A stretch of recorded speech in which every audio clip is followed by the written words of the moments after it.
one of the things I seem to recall from the from the Democratic Party was that you would actually be testing the effectiveness in as scientific a way as you possibly could, all the campaigning strategies that you had in place. You know, do you want to speak a little bit about that? Yeah. So any communication that came from the DNC, whether it was a phone call, a mailing, an email, and depending on the university it went to, we would segment it and we would track it. And what I mean by tracking it, so like on a particular email communication, you know, we would do test subject lines, we would test links, we would track what people are clicking on, what interests them, and then following. The other thing we would track is as people would come to the website, what are they clicking on there? And you know, the assumption that everyone made on the Obama campaign that would turn out to be flawed, and this is what I mean about always testing, is we made the assumption that the average Obama person that was going to be online was going to be around 32 to 35 years old. And what the information eventually told us is they were about 44 to 47. And what was interesting is some of the fonts that we were using, older people were clicking the wrong things because they thought there was a hyperlink there and there wasn't. And so it would adjust the website accordingly. But those are things that, when you become in power, you think the same things that worked in 2008, technique-wise, will apply in 2012. And this is part of what I think happened to us in 2010, which is we knew for about 7 months out that we were facing a really bad election year. And we did not do enough to stem that flow. And that's because we became complacent. Because we really thought, you know, an email list of 13 million and all these Democratic activists and how we trained them once every year, that was going to be enough. And the reality is the energy and it wasn't on our side. And we didn't do anything to kind of blunt that. I think there's an interesting ideological question about human rights and the different role of rights-based politics and campaigning-based politics. I think there's something about, I think human rights legislation is very important, but there's a danger that for lots of people it can sort of make it feel like these things don't have to be won again and again, and that there's a sort of reliance on lawyers and courts to achieve things rather than the political process and organizing and having a majority and winning and being in power. And so I think for us in opposition, the sort of human rights bill which we brought in, which was a big Labour achievement, was quite important in cementing in some more liberal, with a small L, parts of our coalition. I'm still very glad we did it, but it became very controversial. It became seen as the reason why you couldn't send criminals home who were illegal asylum seekers. It became seen as the reason why terrorists couldn't be imprisoned even though we knew that they were guilty. And it was absolutely used as a stick to beat us over the head with by the Daily Mail and the Sun in particular. So it was a good piece of legislation. Human rights legislation is there to be unpopular. It's there to support the rights of the paedophile because, whatever someone's done, they still have human rights. But, that even saying that out loud shows you how that can not always necessarily be a huge political advantage.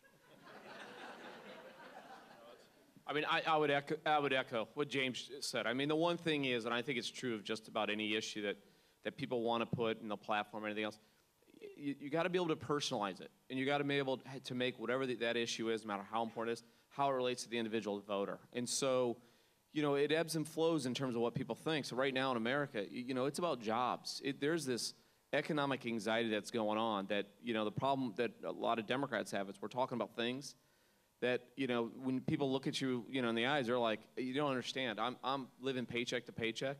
I don't know if I'm going to have my job in 3 months. Like, these things are important to me, but right now, I got to figure out a way to pay the bills. And that's something that, sometimes we lose sight of because, we have a tendency on the left to really want to have intellectual arguments, and we want to have intellectual arguments about everything. And the reality is sometimes the voters really want you to focus on 3 or 4 different things and really hunker down on those problems. Bob, do you want to talk about that? Because quite often you can actually win despite a poisonous media. Not always, but sometimes you can. I think we've got to look. I remember very many years ago being in this very auditorium for a forum somewhat like this as a kid, listening to E.G. Whitlam. And I think Whitlam's very old now, and he might not be with us that much longer. I wrote an obituary of him recently and sent it to him for him to approve. And this was December the 2nd last year. My phone rang, and A distinctive voice said, "It's Gough.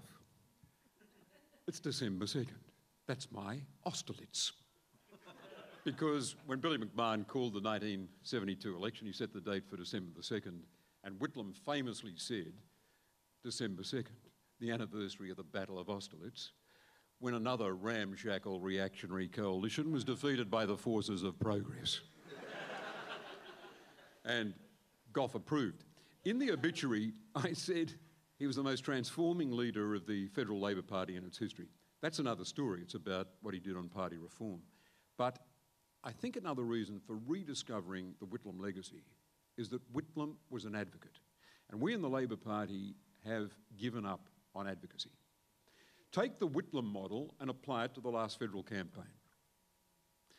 What would Whitlam have done with a program that had rebuilt just about every school in the nation? I was at a school in Bingara, in a population 1,000 on a good day, as they told me. And the principal pointed out the new buildings in that little central school. What would Whitlam have done? Whitlam would have stumped the country and said, "We've rebuilt every school in the nation." Emphatic, no argument, and he would have won that. What would Whitlam have done with an outcome where Australia had been the only country saved from the tender touch of the GFC? Whitlam would have said, I mean, he was a man who was able to win an election in 1974 arguing only Labor can beat inflation. You probably wrote that line, Race. But he was an actual economic achievement, not an illusory one, which saved the country from a GFC.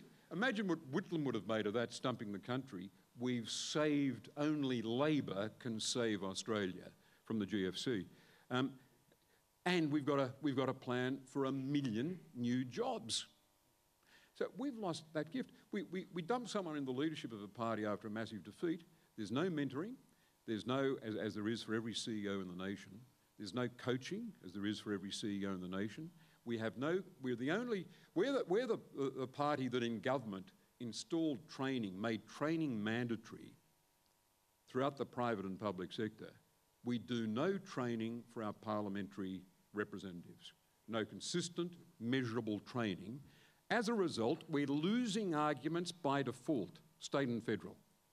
We've lost that Whitlam zest for advocacy, the capacity of a Keating to stand up without a note and lead an audience through an argument about economic reform. Those great Keating speeches at national conferences explaining to a Labor Party, for God's sake, the need to privatise the Commonwealth Bank, leading them through the arguments.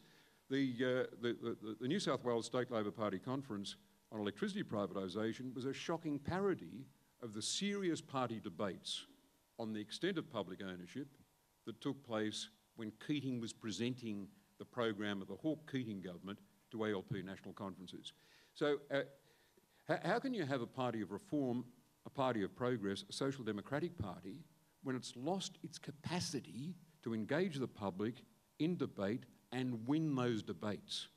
And I think when Whitlam does go, we'll be looking at him and saying he was a towering advocate in the party and to the public. We've got to rediscover that.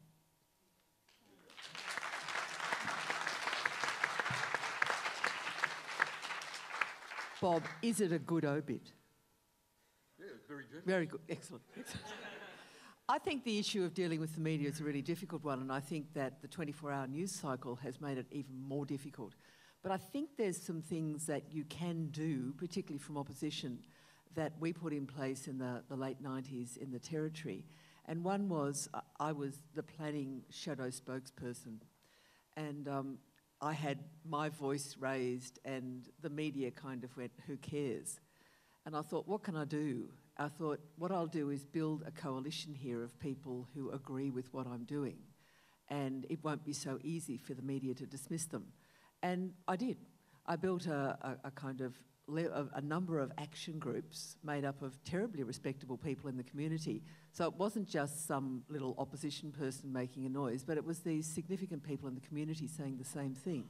And it worked. The only thing that was a pain was that when I got into government, they attacked me. But so be it in a democracy.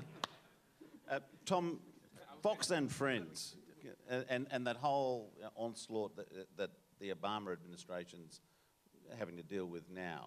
Do you want to just reflect on that briefly and perhaps some of the strategies that are in place to deal with that? Wait, with which piece, sorry? Fox and Friends, Oh, the Fox whole... and Friends. Yeah, okay. Fox sort of- Well, I'm going to touch upon the previous question, but it will come back around to that. And I think I think every operation has to be extraordinarily aggressive on pushing back rumors. And the case in point in America right now is we as Democrats do this all the time. We give the public the benefit of the doubt that they would never believe something ridiculous. And the birth certificate issue with Obama, I mean, we laugh all the time on the left. And the reality is, 53% of Republicans now believe that Barack Obama was not born in the U.S. And the problem is it becomes a legitimacy thing that then allows Republicans over the course of the next 2 years to bring in race baiting and everything else about what kind of president he really is. And they, it's a lot easier for an incumbent president to get reelected if people see him holding the power of the office. But if you have a question in your mind whether or not he's a legitimate president, which is what George Bush, the Republicans would tell you, for the first 4 years, a lot of people in America didn't view him as a legitimate president because of what the Supreme Court did. And that's what they're trying to do to Obama. And we on the left took it as a joke. And it started out about 8% of the people thought that, he wasn't really born in the country. And that number has eventually swelled. So the White House finally had to react and, send out his press, have the president come to the podium and release his birth certificate. But the problem is there's so many seeds of doubt now that people still will not necessarily accept that. And it goes to the Fox argument. Fox will acknowledge from a news standpoint that the president did this and everything else, but they will, in their commentary, they won't necessarily address what they think is, this is a ridiculous argument and everything else. They'll continue to kind of bait that out there and everything else, and keep that, rumor mill, so to speak, going. And this is what I think has gotten so dangerous is because, all the benefits of online and everything, organized and everything else, the problem is people can seek out the information they want to validate what they already believe. And it's these kinds of things that in America, the Republicans do enormously effective. And it chills really political debate and everything else. And we don't do enough of a good enough job on the left of pushing back and correcting things. And where we really don't correct it is amongst our own supporters, amongst our own rank and file party members. And that's because they start hearing these things and they start believing it, which is unfortunate. But anyway. For people who didn't hear the question, Labor open up a proper dialogue with the Greens. It's a very challenging question. I think the starting point has got to be what I said a moment ago. We've got to become full-throated advocates of our own record. And there wouldn't be a vacuum there that the Greens would be penetrating if we'd had it ingrained in the head of every voter that we'd rebuilt the schools of Australia, that we'd saved the country from the GFC, that we were fixing up the hospital system, that we were laying out the broadband. A Whitlam, a Keating, a Hawke would not have let those arguments drift off to the other side. Filling that vacuum, the Greens would be, if we'd filled that vacuum, the Greens would be far less relevant one way or the other. Our job, I think, is to ignore the Greens, not attempt to mount attacks on them, but to see that our achievements are real, and second, that they're properly understood and publicised, endorsed, supported, advocated by our side. I think it's silly to attack the Greens for not adhering to family values. If you want to draw a distinction, you can say Labor achieves nature conservation, but in doing so, we protect jobs. The Greens haven't got a program for nature conservation that will protect jobs, and that's valid. I mean, when we saved all the forest systems of New South Wales, literally all of them, we restructured the forestry industry so that in new mills drawing on plantation timber, there were jobs for every worker who chose to go on working in the industry. Now that's a negotiated outcome with the private sector that the Greens would never have pulled off. So we've got to achieve these things and sell them properly. There'll be less focus on what the Greens are saying about us and no need for us to start arguments and issues with them.